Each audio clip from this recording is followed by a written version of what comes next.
This was in Mangalore, and she had come from Mysore with a few volunteers from Mysore. So in the morning when we went for the games, there were a few new people, and there was this one person who was everywhere, who was doing all these long frisbee throws with Sadhguru, who was in the ball game everywhere, who was pointedly bent upon getting Sadhguru out. Until then, nobody knew who she was. At the end of the program, Sadhguru introduced her to all of us as a Isha Yoga teacher. And that's the time she was working in a bank. She was so aligned to Sadhguru and always being around him. I remember how she shared about her marriage. When I asked Vijji, how did it all happen? She said that when she met Sadhguru, in that very first meet, we knew each other. That's it, and that's marriage for me.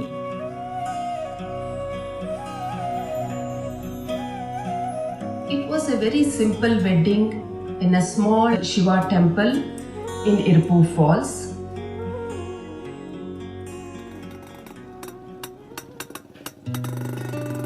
At that time, Sadhguru was, he was developing a farm. And everything that happened in the farm, she would know, she would be there whenever she could. He would spend half the month in his farm, another half the month he would teach a class, either in Hyderabad or in Mangalore or Coimbatore or Tirupur or one of these towns. Every weekend, Vijay would travel to the initiation from Mysore. When whoever knew Sadhguru or Vijay, they always knew them as Jaggi and Vijay. They were always together everywhere in everything that they did. They nurtured each other, played together, traveled extensively like gypsies.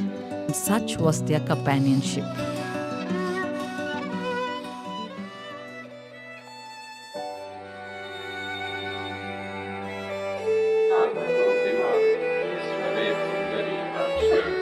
She did yoga only because it means something to me. She didn't do yoga for her health, she didn't do yoga for her well-being, she didn't care about her well-being. She did yoga only because it means something to me. I'm talking about it, so she was doing it. Any number of times she openly spoke about it to people. She wanted to do something that means something to me. For Vijay, who is my wife, but most of the time she more existed as my child than my wife because she was like that. But still we had a very engaging and engrossed kind of relationship all the time. She was like my shadow all the time, 12 years she just was everywhere that I was. She organizes the yoga program, she goes around, works throughout the day, she does everything.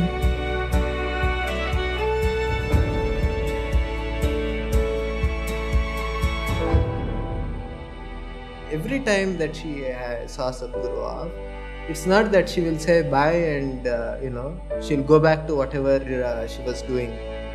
She has to see him get onto the vehicle, she has to see him start, she has to wave, and she has to keep waving until he is out of sight. Even after 10-12 years after marriage, every day, almost every day this situation is happening.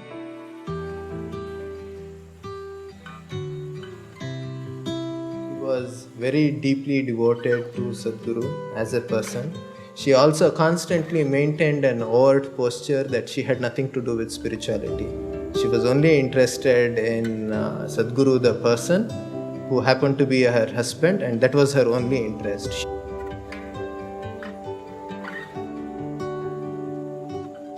But one can't exist around Sadhguru unless in one way or the other one is deeply committed to one's own spiritual growth. Even though she said that she's not on the spiritual path, it's not for her and all that, I think constantly, right from the beginning, she couldn't help but to make progress on this path.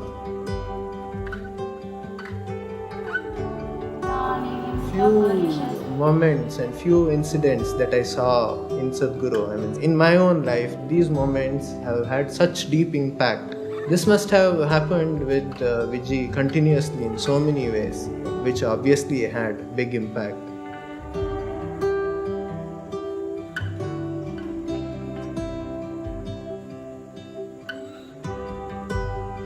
She would go to any extent to kind of stand up for something. Anything that was happening, she was there. Not because Sadhguru was there and she had to be there as a wife and things like that. No, she felt it because she was also equally wanting that good things happen with people and people benefit from Sadhguru and make use of it.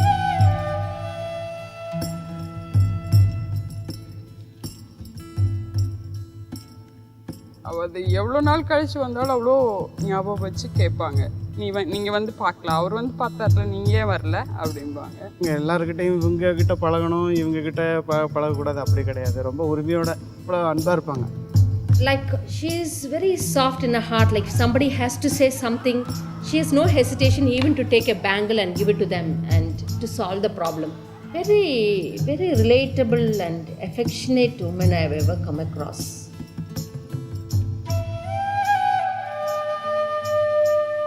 Just like 3 days, 2 days before I had to go to school, I'd be like, Amma, I need to do homework, I need to do homework. The last 3 days, I'd be writing with my right hand, she'd be writing something else with her left hand just to make it seem like it was my work.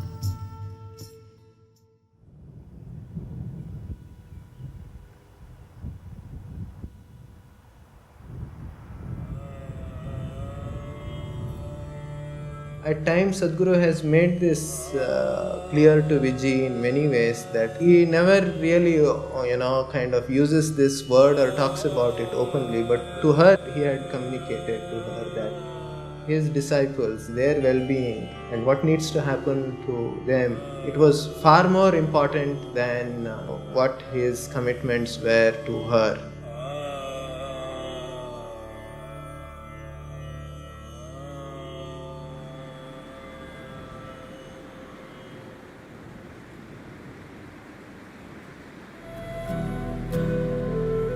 Swami Nirmalananda was somebody I knew for a long time. I have met him almost 20 years ago or more in a very strange kind of atmosphere, and ever since then, we've been little dallying with each other. 96 sometime early, we went to BR Hills, me and Vijay went there once. Radhe also was there at that time. We were talking to him and he said, next year, January, when the Uttarayana comes, I want to leave. I asked him why. He said, I've lived as a yogi, but I don't want to live as a rogi. I want to die as a yogi. He was asking me, I really not clear about how to live. He had built a small samadhi for himself. Will it work? What will happen? This and that. That's the first time I opened up to a completely different thing, and I spoke to him certain details about what is it that stops a person from leaving, what is it that makes a person leave. Vijji was there, she was listening to all this and she burst out into tears and she cried and cried and cried. So I just ignored her and continued to speak to him. Then he was also weeping off and on and asking me questions and we went into great detail of many things which usually I've never spoken anywhere. We came down after meeting Nirmalananda, we just came, and just after that place, I parked and I knew she was in some kind of mood. I just stood on the road and it's an incredible view. So I just was standing on the road, Radhe was also playing around there. And she came and fell at my feet and said, I also want to do what he's doing. I was just trying to joke and try to sort of dismiss the whole thing. She was crying and she was saying, I want to go like him. I said, okay, are you willing to do the sadhana? You do it, let's see. I never thought she'll have the perseverance to stick on to it like forever. So I told her a few things, that you do these things, let me see how seriously you do. If things come up to that stage, we will see. From that day, she just went like, She was another person altogether. Suddenly, the last 8-9 months, she became all focused and like that. Because the way she was going, I saw she's going so intensely. And after 2-3 months, she even started talking confidently that she's going to leave in another… Then I tried to slow her down a little bit. And I said, what's the point now? All these 12 years of marriage, we were only traveling. Only now, just then, we just had a place to live. She could call her own and cook and do things, which meant a lot to her, I knew. So I said, what is the hurry? And the girl is just 7 years old. I said, things are working out well for you also, why now? So she said, right now my inside is feeling absolutely beautiful and outside everybody is wonderful to me. This is the time I want to leave. I don't know how long I'll be able to maintain this. All my life I've been confused, feels everything. Right now I'm in a space where I want to be. I want to live like this. So many times in my own ways I tried to slow her down a little bit. The next December came, 96 December. Then we knew Nirmalananda will leave. From there we went on Karma Yatra. This is the final lap of Dhyanalinga consecration. So I wanted to clear up a few things for people involved, so I took them on a 6-7 state tour.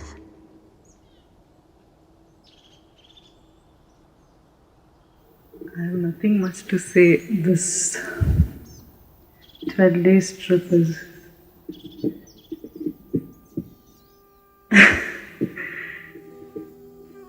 yeah, I certainly experienced tremendous energy, and I can say I've taken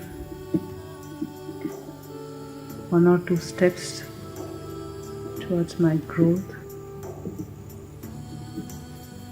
And certainly it does help me to be a little more mature person, and I consider myself very lucky to… I only hope that I carry and be of some useful to everyone.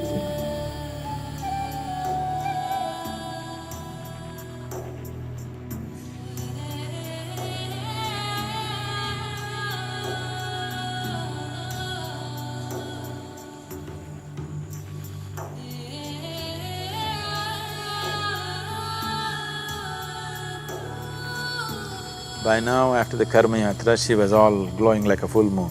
People who saw those last few weeks, they could clearly notice she was like blown like a full moon. Then I had to tell them, she says she's going to go shortly. They wouldn't believe it. I said, that's how it is.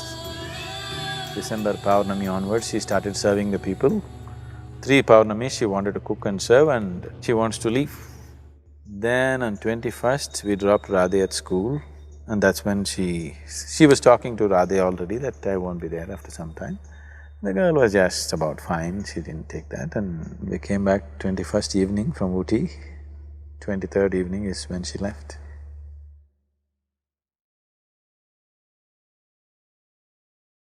Around 8 in the morning, Sadhguru called me and asked me to be with Vijji because she was on a certain sadhana. And that whole day I was with her, meditating and doing several other activities.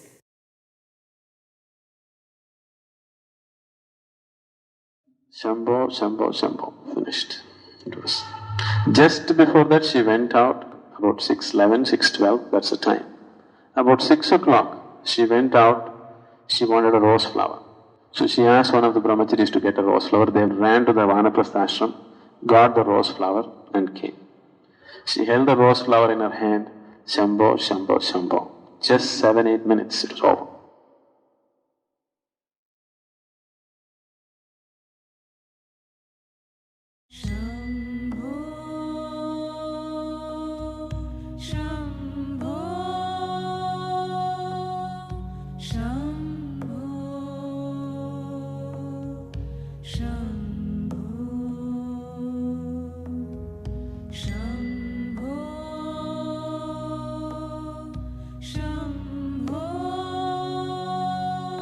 was only after 3 days while sitting for a meditation, it really struck me that she had known this coming.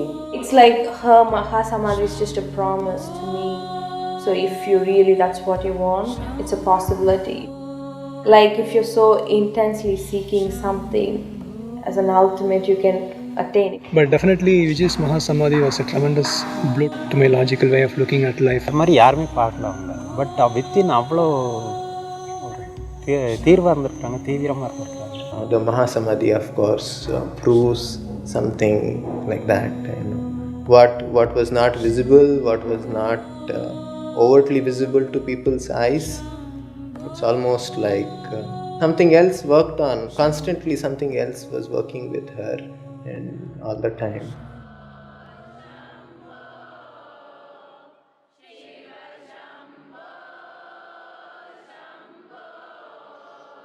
In the yogic traditions, held as a very sacred day, because many beings, either out of intent or just sucked into it, either chose or got induced into shedding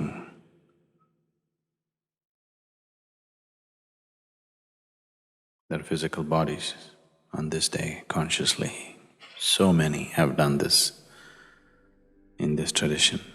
Even here at Isha, we witnessed a great event for Vijji, who had neither any sadhana behind her, nor did she have any great knowledge.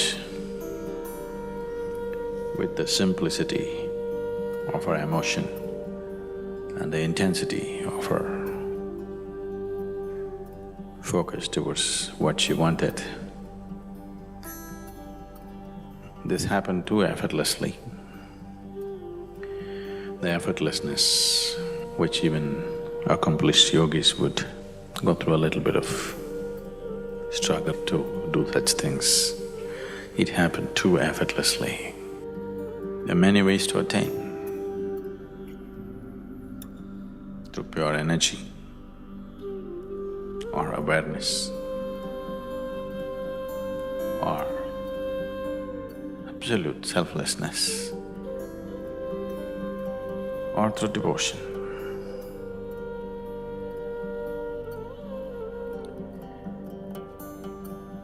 Devotion I put last, but it's the quickest way. I put it last because the line between devotion and deception is so fine, a lot of people will miss it. As they get more and more overwhelmed with deeper and deeper bursts of energy within them, slowly they become devout. That's good. The wisest ones are always devotees. It's a different kind of wisdom which logical minds can never understand. They grasp life in a different way. Vijji was bursts of devotion and confusion, devotion and confusion. When she held on to a devotional spell for long enough, she made it. That's been the way, that was her way too.